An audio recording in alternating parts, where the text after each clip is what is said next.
Hey guys, so I am working on a little azalea here, and I wanted to show you how I prune the branch tips when I'm doing work at this time of year. So one of the steps that I've taken already, and you can read about all the different steps in the blog post that I'll put in the comments, is I've already removed all the flowers and flower buds. This is a Satsuki azalea. And it was just flowering now here in the beginning of June, so even a little bit late for Satsuki. But right here is where there was the flower, and I've cut that away, including the ovary of the flower. But you can see that there's this whole whorl of little branches that come out from that point where that flower grew, and that flower, of course, was set last year. So this is the normal growth pattern for these, but the trick is pruning this to then develop into a branching structure that is nice for a bonsai. So with this branch, I want to deal with all of these to figure out what I'm going to leave. So this branch, if I'm going to be wiring it down and having it be in a natural position for this particular little tree, it would come down this way toward you, toward the camera, right?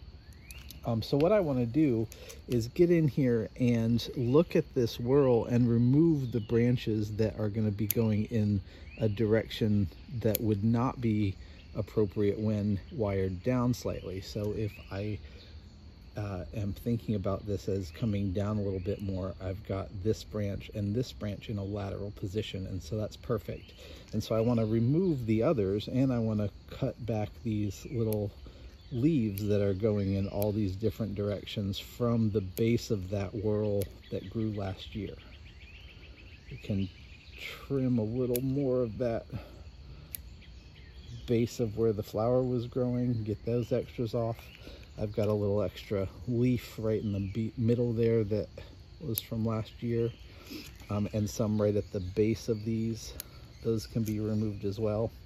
And now I've got these two branches, and then these two branches can also come back a little bit to just leave a couple or three leaves to promote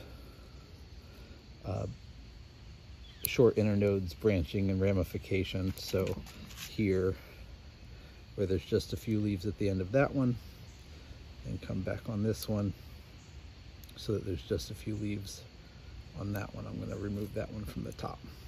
So that mess of a whorl of branches is now one branch that comes out to that point where the flower was, and two branches coming out laterally. And I've now applied that approach to all the growth tips all across this little tree.